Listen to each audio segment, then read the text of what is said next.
Shalom, Assalamualaikum warahmatullahi wabarakatuh. Selamat siang untuk kita semuanya. Perkenalkan, nama saya Julaita Evelyn Sohoka, Program Studi Pendidikan Bahasa Indonesia, Fakultas Keguruan dan Ilmu Pendidikan di salah satu kampus Universitas Pendidikan Muhammadiyah Sorong.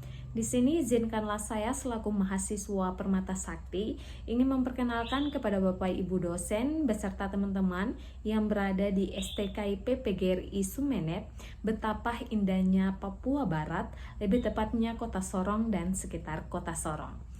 Dengan begitu banyak suku dan adat dari Papua, saya hanya memperkenalkan beberapa suku dan adat saja. Dan untuk makanan khas dan wisatanya sendiri, saya akan memperkenalkan yang berada di Kota Sorong dan sekitar Kota Sorong. Tanpa rasa lama-lama dan ingin tahu lagi, kita ke slide yang berikutnya. Check it out. Papua Barat, disingkat Pabar, adalah sebuah provinsi Indonesia yang terletak di ujung barat Pulau Papua. Ibu kotanya adalah Manokwari. Nama provinsi ini sebelumnya adalah Irian Jaya Barat yang ditetapkan dalam Undang-Undang Nomor 45 Tahun 1999. Berdasarkan Peraturan Pemerintah Nomor 24 Tahun 2007, tanggal 18 April 2007, nama provinsi ini diubah menjadi Papua Barat. Papua Barat dan Papua merupakan provinsi yang memperoleh status otonomi khusus. Provinsi Papua Barat, meski telah menjadi provinsi tersendiri, tetap mendapatkan perilaku khusus sebagaimana provinsi induknya. Makanan khas Papua, papeda. Papeda sendiri merupakan makanan khas asli Papua Barat yang disukai oleh semua kalangan masyarakat. Papeda merupakan makanan yang terbuat dari sagu, kemudian diolah sedemikian rupa hingga teksturnya seperti lem. Jika Anda mencicipi papeda saja, tentu rasanya hambar, karena papeda sendiri menjadi salah satu pengganti nasi sehingga cara makannya yaitu dengan menggulung. Oleh karena itu, tentu papeda akan terasa nikmat ketika disantap dengan makanan lain seperti ikan kuah kuning dan lain-lain. Selanjutnya ada ulat sagu. Ulat sagu sudah dijadikan makanan khas Papua yang sering dikonsumsi oleh masyarakat Papua sebagai lauk. Ulat sagu juga memiliki banyak kandungan yang bermanfaat bagi tubuh. Cara menyantap ulat sagu ini pun cukup mudah. Kamu bisa mencobanya dengan memakan langsung atau dibakar seperti sate.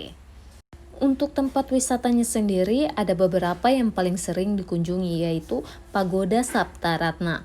Pagoda Saptaratna merupakan destinasi wisata berupa pagoda bagi Cina Buddha yang tinggal di wilayah Papua Barat. Berada di atas bukit, pagoda ini memiliki bangunan yang unik dan artistik, sehingga bisa digunakan sebagai lokasi berfoto.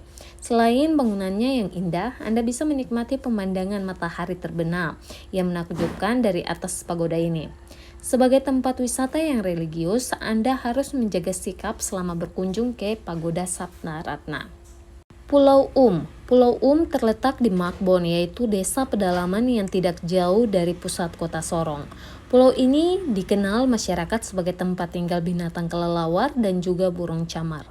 Meskipun begitu, Pulau memiliki daya tarik tersendiri untuk Anda kunjungi.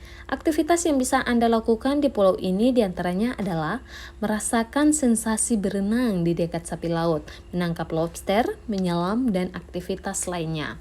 Ada juga Pasir Timbul. Alam Raja Ampat yang sudah luar biasa indah masih ditambahi dengan keajaiban yang istimewa, yaitu Pasir Timbul. Lokasi ini akhirnya menjelma menjadi sebuah pulau pasir yang lokasinya berada dekat dengan Pulau Mansuar, seperti layaknya pulau pasir lainnya.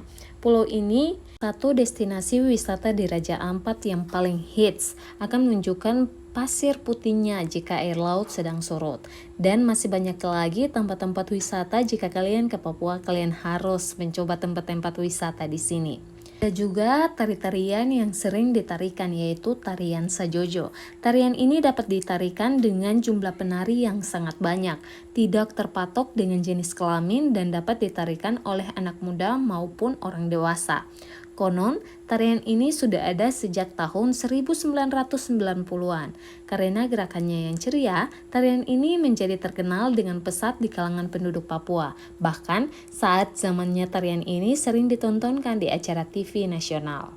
Ada juga tarian Yospan. Tari Yospan adalah salah satu tarian tradisional asal Papua yang satu kategori dengan tari Sajojo, di mana tarian ini menandakan pergaulan masyarakat Papua. Hal ini terlihat dengan gerakannya yang sangat energi. Tarian ini cukup terkenal dan biasa digunakan bila acara-acara besar seperti upacara adat, acara seni budaya, dan upacara penyambutan. Ada juga tarian perang. Tari perang merupakan salah satu tarian tradisional Papua, di mana tarian ini memiliki makna jiwa kepahlawanan masyarakat Papua. Karena tarian ini menunjukkan jiwa seseorang yang gagah perkasa, maka biasanya ditarikan oleh laki-laki dengan pakaian adat tradisional, beserta perlengkapan perang.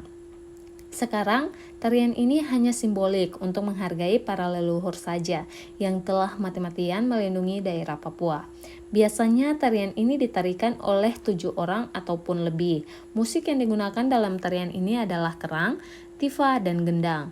Tariannya pun cukup energi dan menampilkan beberapa gerakan perang, antara lain memanah, loncat, mengintip musuh, dan lain-lain. Adapun juga tradisi serta rumah adat Papua. Tradisi menikah. Setiap suku di Papua memiliki tradisi yang berbeda-beda dalam kaitannya dengan pernikahan. Namun, pada umumnya menggunakan mas kawin berupa barang berharga dengan harga yang luar biasa fantastis. Biasanya mas kawin tersebut berupa senjata api, hewan ternak, kain tenun berpuluh-puluh lembar, piring gantung hingga manik-manik. Rumah adat kaki seribu. Di Papua Barat, kamu bisa menemukan rumah adat suku pegunungan Arfak.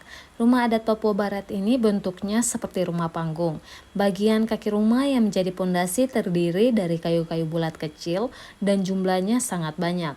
Oleh sebab itu, bangunan ini dikenal juga sebagai rumah kaki seribu dan masih banyak lagi. Dan yang terakhir yaitu masyarakat Papuanya sendiri. Untuk masyarakat Papua sendiri, mereka sangat baik-baik, ramah dengan para tamu-tamu yang dari luar. Mereka tidak memandang beda siapa kita, begitu pula kita harus sedemikian seperti mereka. Tidak semua orang Papua tidak mendapatkan pendidikan, bahkan ada para wanita-wanita hebat yang bisa membanggakan tanah air mereka, seperti yang sudah menjadi pilot, penyanyi internasional, dan lain-lain. Sekian dari saya Juleita Evelyn Sohoka mengucapkan terima kasih.